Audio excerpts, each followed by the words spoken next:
thing that's going to save the government from devastating loss at the next election is a good old scare campaign on immigration. Still the case that our government is running border protection in this country. The matter is resolved in the affirmative. In part, because we don't know how many days, how many months, and how many years we have to live in limbo in this indefinite prison.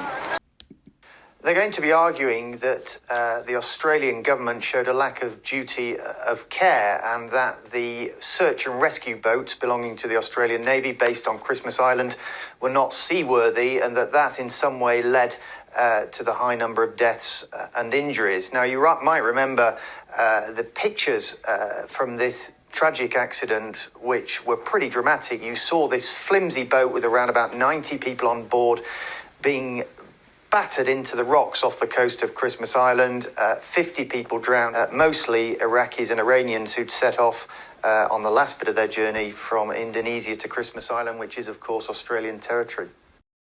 It is the policy and practice of the Australian government to intercept any vessel that is seeking to illegally enter Australia and safely remove it beyond our waters. If you travel by boat without a visa, you will not make Australia home. The rules apply to everyone: families, children, unaccompanied children, educated and skilled. There are no exceptions. Do not believe the lies of people smugglers. These criminals will steal your money and place your life and the life of your family at risk for nothing. The message is simple.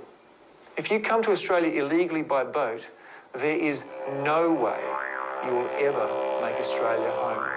A way where we can help improve the lives of migrants who we've allowed to come here, and then once we get them here we say, well, we're not going to help you because it sets them up for failure. The second thing and the second point that I do want to make is that by 2050 our rates of migration will have seen the economy grow by 40% because of our ageing population. So Corey, you're right with the GDP, it does prop us up, but we do have an ageing population. We do need to think about who's filling those skills shortages and those gaps.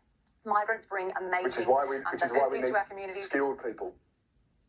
I think that a lot of, I was quite surprised when the cleaner where I was working, and he turned around and told me he had 2 degrees, but he couldn't get a job in his field because he had a language barrier and because he was a migrant. And so he was, left to clean bins and clean offices because he simply couldn't get into the job market that he was qualified to do, which goes back to my first point, which is if we're not helping these people settle in when they arrive, what are we actually doing?